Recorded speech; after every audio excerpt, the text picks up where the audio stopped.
The Russian Civil Aviation Authority says Yevgeny Prigozhin, the owner of the Wagner Group, and 9 others were on this plane which crashed flying from Moscow to St. Petersburg today. The plane, RA02795, was an Embraer owned by the Wagner Group. So was this an accident or an assassination? Prigozhin's last public appearance was on Monday, supposedly somewhere in Africa, although he didn't look dressed for the desert heat. His Wagner Group first came to international attention in Africa, where it provides authoritarian governments with military backup in return for lucrative mining contracts. Prigozhin's mercenaries, many recruited from prisons, have been some of Russia's most effective fighters in Ukraine, especially in the shattered town of Bakhmut. He constantly complained that the Russian high command denied his men the weapons they needed. He seemed to be a licensed jester, someone who could criticize the Russian authorities because of his close relationship with President Putin. Then in June, he went too far. Wagner's tanks and armored vehicles appeared on the streets of Rostov-on-Don as pedestrians watched. His soldiers took up positions in the city center. And the man himself was shown on his own Telegram channel, sitting between the Deputy Defense Minister and the Deputy Head of Intelligence, grumbling about the conduct of the war and demanding that the Chief of the General Staff come to see him. We have come here and we want to get the Chief of General Staff and Defense Minister Shoigu. Until they're here, we're staying. We're blocking Rostov and going to Moscow. It was an attempted coup. Wagner missiles brought down 7 Russian military aircraft, killing 13 airmen. President Putin appeared on television saying he was in control.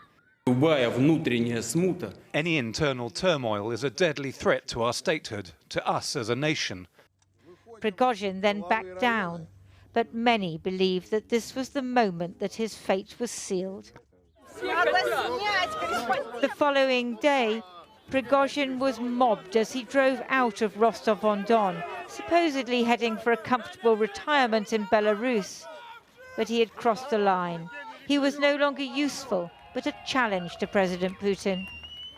Tonight, President Putin was commemorating the 80th anniversary of the Battle of Kursk. Presumably, he knows that at least one of his problems has been sorted. Well, joining me live from Moscow is Nina Khrushcheva, who's Professor of International Affairs at the New School in New York and granddaughter of the former Soviet Union leader, Nikita Khrushchev. Nina Khrushcheva, your immediate analysis of what we're witnessing, if Prigozhin is confirmed dead, does this bear all the hallmarks of an assassination in your view? Well, I'm very sheepish to speculate because it could be just one of those moments when there's a cruelty of chance and it happened.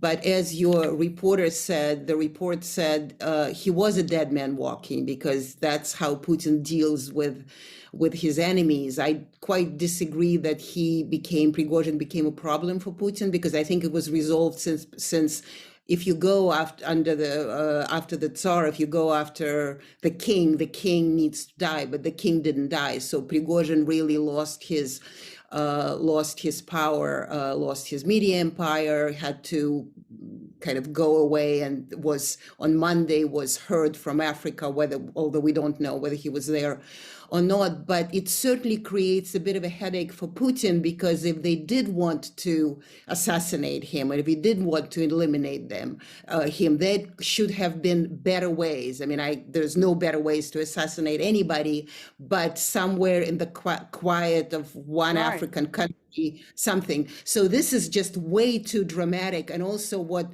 the latest report is not just Prigozhin, if he was on the plane, but also another man who is known as Wagner, one of the field commanders, Utkin, who was also supposedly on that plane. So essentially, if that is true, the whole head of Wagner now is gone. Well, that's fascinating to hear you describe this as a headache for Putin, far too dramatic. So you don't think this leaves him stronger with his, someone who tried to lead a mutiny gone?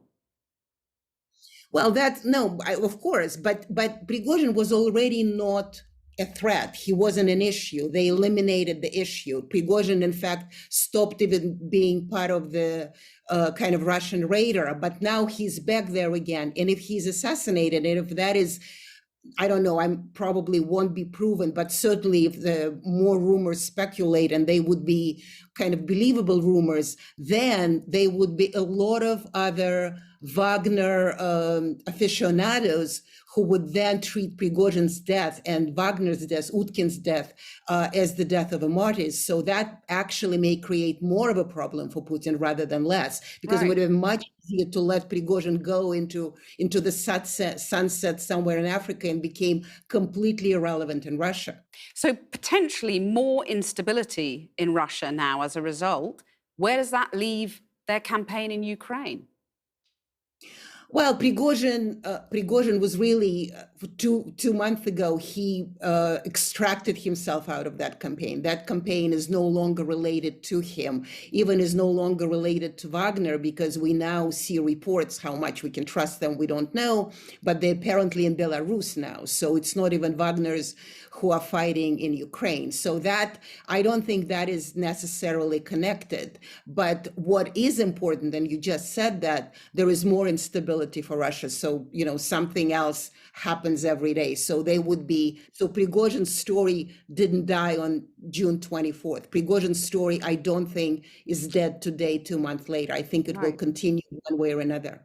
And do you think we'll see a change in military tactics from Vladimir Putin in Ukraine after this dramatic development today?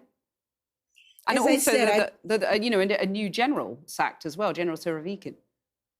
Well, and once again, General Surovikin has not been in the public view for 2 months, so that didn't really affect that campaign at all for the last 2 months. But we may or may not see something, because if Ukrainians are changing tactics, and we've been hearing that, so the Russians would have too. And so then the question is, do they have enough capable commanders to respond to that new Ukrainian challenge? But I really don't think that Prigozhin's story now is too much connected to Ukraine. However, the Prigozhin story is very much connected to Russian politics. Give us a sense then of the importance of Prigozhin over the last few years to Putin personally, but also in what he did in Ukraine. Well, he was absolutely important, and not just in the last few years. He's been important for a decade. He was, I think in your report, it said he was Putin's chef, he was Putin's caterer, he was Putin's media troll. He had this whole troll fabric that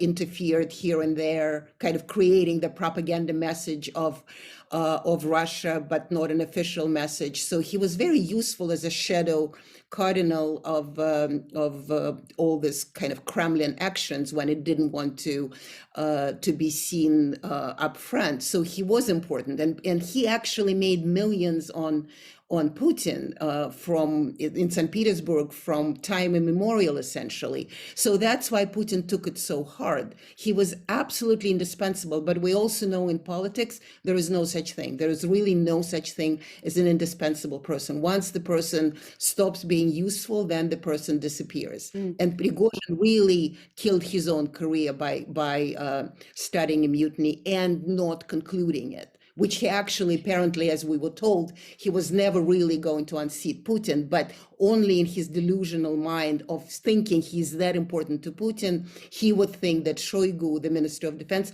would be given to him. Prigozhin is a field commander. He's not on the same level as the Minister of Defense. So he was important, but he became as unimportant as ever on June 24th. Well, one final question. We started this interview with you saying you didn't want to speculate, but I find your insight so fascinating. So I'm going to invite you to speculate one final time, which is just what might happen next. You've said instability in Russia. What is your prediction of what might happen now? I am so afraid of speculating, and I'm really afraid of predicting, because this is a war. I mean, Russia is at war. You can't predict. Things can happen. For example, the counteroffensive is not going as fast as it was supposed to, as was promised. It doesn't mean that it's not going to go very fast tomorrow, and in 6 months we'll see in a very different landscape. And the reason I'm saying that is that last year, November last year, well, earlier in the fall, Putin said Kherson, part of those territories, is forever ours. And then in November, Ukrainians took the Kherson region back. So that can happen. And that's what I mean by instability, because things develop. I don't think really Russia is, or Putin, that much in control of what's going on. He's really responding to events that happened to him. He created a situation that he's no longer in control, and the fact that he kind of pretends that he's even in the meeting that was the G20 meeting that is happening, BRICS meeting that is happening now. He couldn't go. He couldn't go to any of these international events. I mean, that means that he has a very weak hand, and Right. having a weak hand, he's not in control. He's responding, and if he's in a position to respond at all times, of course there is instability, because somebody is going to challenge him all the time. Nina Khrushcheva, fascinating to hear your thoughts. Thank you very much for joining us. Let's go now to Kieran in Leeds. Thanks, Kathy. And in the last few minutes, we've seen live pictures of the Russian president. Vladimir Putin was attending a concert dedicated to the 80th anniversary of the victory of Soviet troops in the Battle of Kursk. These are the very latest pictures then of President Putin as this news breaks that the leader of the Wagner group, Yevgeny Prigozhin, was listed as a passenger on a plane that crashed. And I'm joined now by Angela Stent, author of Putin's World, Russia Against the West. 2 months ago, Prigozhin led a mutiny. Now he's listed on a plane that's crashed. That would be some coincidence, wouldn't it? Well, there was a lot of speculation after his failed mutiny about what would happen to him, how long he would last. We know the answer now. Obviously, as Nina Khrushcheva was saying, we don't know whether this was, in fact, a plane crash caused by pilot error or mechanical error, or whether it was an assassination, and we may never know that. But the fact that the Wagner channel is now saying that it was an assassination means that this is what the debate will be in the coming weeks and months. Were you one of those who described Prigozhin as a dead man walking? I wasn't, because he resurfaced fairly shortly after the failed mutiny. He did apparently meet with Putin and other people in the Kremlin shortly thereafter. There was a video that was made allegedly in Belarus. And then the fact that he put out this video last Monday of this week, purporting to be in Africa, whether he was or not, but saying that Wagner's recruiting and they're going to be doing more in Africa. I think he was still quite valuable to the Kremlin in terms of a wider role in Africa.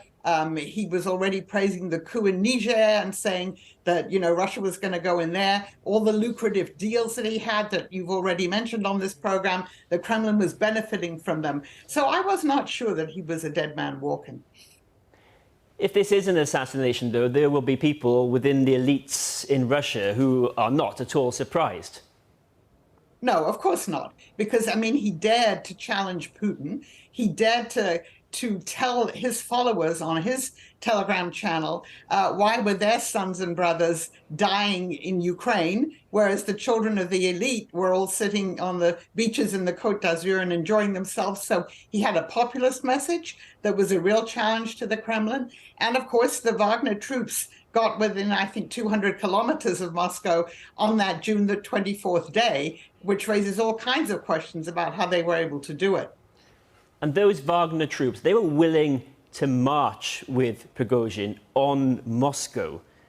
So what does this mean for them and for the Wagner group and its fierce fighters? Well, I think the Wagner group will continue. It looks as if it will. It's not clear that they are in Belarus. There are rumors that they're being expelled from Belarus because President Lukashenko found that it was a little bit too much to deal with. So we're not quite sure where they all are, but they will if the video that we saw with Prigozhin on Monday is true. They will be going at least back to Africa, although probably not in Ukraine anymore.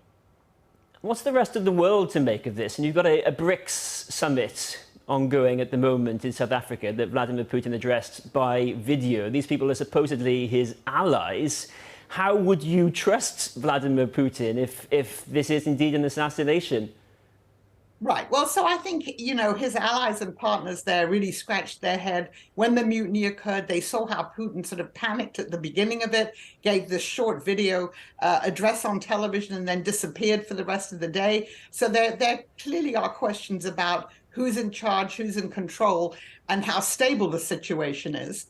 And they must be discussing this among themselves. Interestingly, today, the Indians, as you said at the beginning of your program, they were able to land on the moon in the very area that the Russians tried to land in last week. And of course, their spacecraft crashed into the moon, and the Indians beat them to it, which is also very interesting, just in terms of the news that we have out of Russia today. But I think all of the partners, including the Chinese, must be really wondering what's really going on inside the Kremlin. And what are the implications, do you think, for the war in Ukraine and the Russian invasion there?